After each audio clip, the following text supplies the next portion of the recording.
Dear students, आइए हम लोग यहाँ पर क्लास 11th के बिल ऑफ एक्सचेंज से रिलेटेड जो ऑब्जेक्टिव टाइप क्वेश्चंस होते हैं, ट्रू फॉल्स टाइप, उनको करेंगे। क्लास 11th जो हमारा सब्जेक्ट है वो है accounts.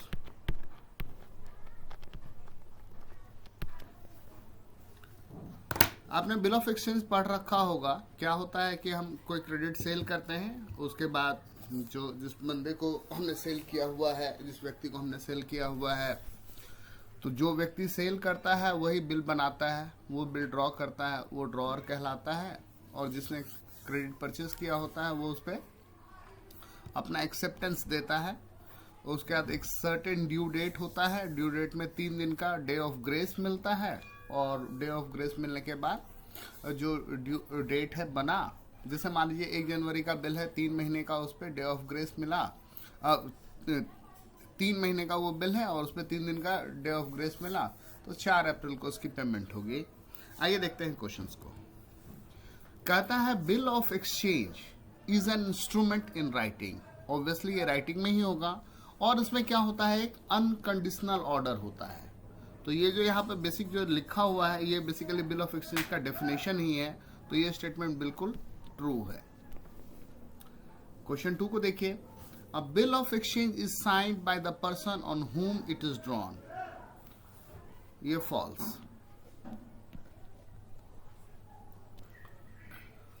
A person to whom or as per his order amount of bill is payable is a payee। ये ट्रू है। Owner of a bill means payment in accordance with the apparent tenor of the bill। Honour का मतलब ही यही होता है कि आप सही समय पे उसका पेमेंट कर दोगे, तो ये आपका ट्रू है। क्वेश्चन 5 को देखते हैं। Acceptance without making any change in the terms of the bill is called general acceptance। बिल्कुल सही। जैसा लिखा हुआ है आपने वैसे ही उसको एक्सेप्ट किया, उसमें आप उसमें कोई चेंज नहीं डाल रहे हो। Acceptance with some change as regards the terms of a bill is called general acceptance। जी नहीं, आपने कुछ चेंज कर दिया है तो वो जनरल एक्सेप्टेंस नहीं कहलाएगा, तो ये फॉल्स। क्वेश्चन नंबर 7 को देखिए। A bill of which payment to make on fix period is after date bill. तो क्वेश्चन नंबर 7 जो है ये फॉल्स है। Draw is a person who holds the title of the bill in due course. False. यहाँ पर holder और holder in due course दो अलग अलग वर्ड है। होल्डर इन ड्यू कोर्स होता है कि जिस दिन बिल का पेमेंट होना है उस दिन वो बिल जिसके पास है वो होल्डर इन ड्यू कोर्स होता है, बशर्ते वो बिल उसने अंडर फेयर कंसिडरेशन और इन गुड फेथ लिया हो, तो वो होल्डर इन ड्यू कोर्स कहलाता है। क्वेश्चन नंबर 9 की ओर मूव करते हैं। The inland bill which is drawn in the payable in the same country. ऐसा बिल जो जिस कंट्री में ड्रॉ होता है उसी कंट्री में पेमेंट होता है उसको, तो उसको इनलैंड बिल कहते हैं। तो ये बात जो है ये बिल्कुल सही है। Discount means encashment of the bill before due date. बिल्कुल सही। 1000 का बिल है, आप चले गए बैंक से, आपने डिस्काउंट करवा ली, तो आपको 1000 रुपया नहीं मिलेगा, आपको थोड़ा सा कम करके बैंक पेमेंट कर देगा, तो ये बिल्कुल सही है, true. Drawer can transfer the ownership of the bill. जी हाँ, ड्रॉअर जो है वो ओनरशिप ट्रांसफर कर सकता है, true. Question 12। Endorsee is a person in whose favour the bill is transferred. True. क्या होता है कि हमारे पास हमने ए ने बी को बेचा और ए जो है उसने सी से कुछ उधारी खरीद रखा है, और क्या हुआ कि सी आ गया तगादा करने के लिए, भाई हमारे पैसे दे दो, तो उसने क्या किया, वो पैसे नहीं दे करके वो बिल जो है उसको दे दिया, तो ये जो प्रोसेस है ये इंडोर्समेंट कहलाता है। इसकी जर्नल एंट्री जो है वो क्या होगी, जब आप बेचते हैं तो मान लीजिए आप किसी को बेच रहे हैं तो आप उसका नाम लिख करके टू सेल्स करेंगे। मान लीजिए आप एक्स को बेच रहे हैं तो एक्स टू सेल्स, फिर आपको एक्स जो है वो बिल देगा तो आपके लिए वो बी आर टू एक्स, और अब आप ये बिल जो है वो किसी को दे दे रहे हैं, मान लीजिए आप वाई को दे दे रहे हैं तो आप लिखेंगे वाई टू बी आर। ये आपने एंडोर्समेंट की एंट्री करी। अमाउंट तो कुछ भी हो सकता है। बिल जो है उसका 4 केसेस होते हैं। पहला होता है रिटेनिंग टिल मैच्योरिटी, सेकंड जो है डिस्काउंटिंग विद बैंक, थर्ड जो है वो है एंडोर्समेंट, और फोर्थ केस जो होता है उसमें वो होता है सेंडिंग बिल फॉर कलेक्शन। अगले स्लाइड में मैं ये सारे केस का जर्नल आपको करके दिखा दूंगा। क्वेश्चन नंबर 13 को देखते हैं। Endorsement means transfer of the title of the bill from debtor to creditor. बिल्कुल सही बात, ट्रू। क्वेश्चन नंबर 14 की ओर मूव करें। Retirement of a bill means payment of the bill before due date. बिल्कुल सही बात, ट्रू। कुछ एक जर्नल करके दिखाता हूं मैं आपको। अब देखिए, मान लीजिए कि x जो है, x एक सेलर है, y जो है वो बायर है। जो सेलर होता है वही बिल ड्रॉ करता है, तो वही ड्रॉर भी कहलाता है। अब एक छोटा सा केस मैं दिखा दे रहा हूं आपको, सारे इसमें क्या एंट्रीज का रूल है। x जो है वो 1000 रुपए का सामान y को बेच रहा है, तो y account y D R to sales. अब जब बिल आएगा तो उसका एंट्री क्या होगा, बी आर टू वाई। अब क्या होगा कि वो बिल को उसने ड्यू डेट तक रखा, बिल को ड्यू डेट तक रखा, तो ड्यू डेट तक रखेगा तो cash account D R to B R. ये हुआ कि आपने बिल को रखा और पेमेंट किया। होल्डिंग टिल मैच्योरिटी, अगर मान लीजिए बीच में ही उसे ज़रूरत हो गई और उसने बिल को डिस्काउंट करवा लिया तो उसकी एंट्री क्या हो जाएगी। पहला जो सेल का एंट्री है वो तो सेम रह जाएगा, Y D R to sales. Sales का एंट्री सेम रह गया। मान लीजिए 1000 रुपए का सेल हुआ है, अब बिल आया तो B R account D R to Y. और अब मान लीजिए कि आपने 20 रुपये डिस्काउंट चार्ज दे करके डिस्काउंट करवा लिया, तो bank account D R, bank account D R, discount account D R, discount account D R to B R. ये हुआ कि आपने बिल की डिस्काउंटिंग करवा ली। जो एंडोर्समेंट का केस है वो मैं पिछले स्लाइड में आपको बता चुका हूं।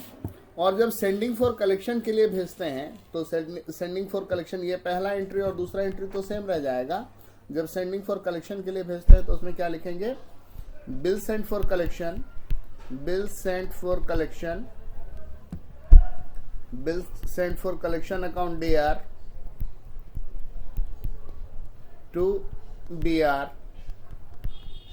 और अगर जब उसका पेमेंट हो जाएगा तो वो क्या होगा, पेमेंट की एंट्री हो जाएगी bank account D R to bill sent for collection, to bill sent for collection. तो ये 4 केस होता है। उसके बाद अगर डिसऑनर हो जाता है तो क्या करते हैं, नया बिल लेते हैं या इंसॉल्वेंसी का केस लगता है।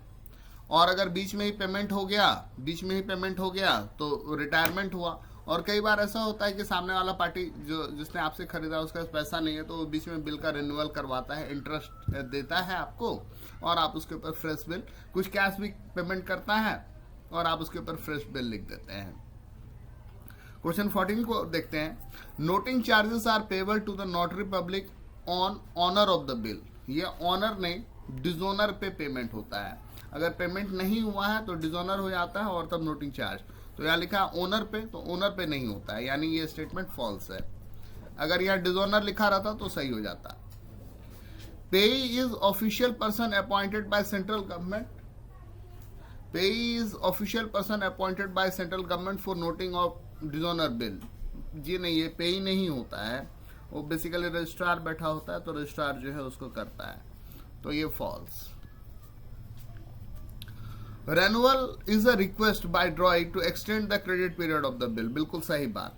हमारे पास पैसा नहीं है और हमने जिससे उधारी खरीदा है हम उसको बोले कि आप कुछ थोड़े से पैसे ले लो और एक नया बिल बना दो, ठीक है, तो ये आपने क्या किया, रेन्युअल करवाया, तो ये ट्रू है।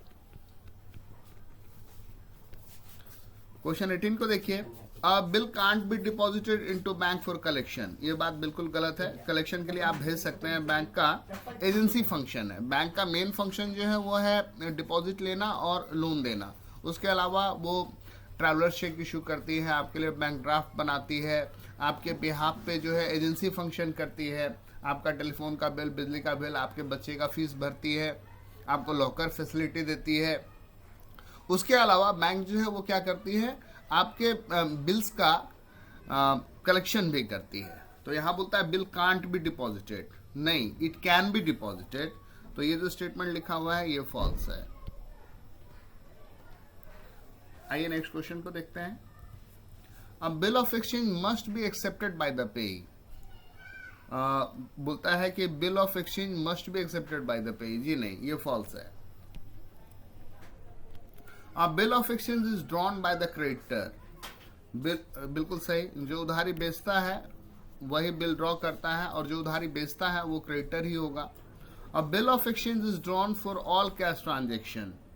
हर ट्रांजेक्शन, जी नहीं, हर वक्त कैश ट्रांजेक्शन के लिए तो कभी होगा ही नहीं।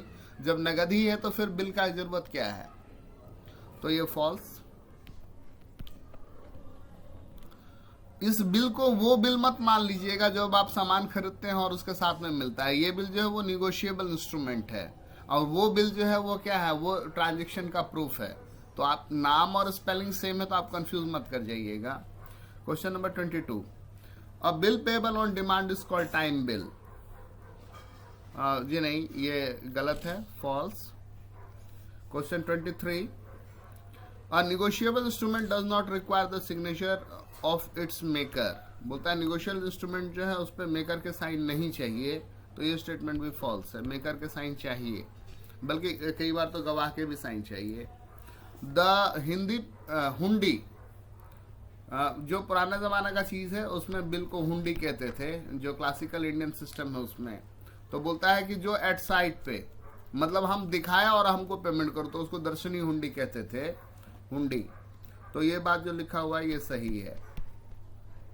ये आपने बिजनेस में भी पढ़ा होगा। बिजनेस में शुरू में जो पहला चैप्टर है उसमें पढ़ाते हैं इसके बारे में। Question number 25, a negotiable instrument is not freely transferable. जी नहीं, ये फ्रीली ट्रांसफरेबल होता है। तो ये जो स्टेटमेंट लिखा हुआ है नॉट फ्रीली, ये गलत है, फॉल्स। तो बेसिकली इस तरीके से हमने 25 MCQs किए। Thank you.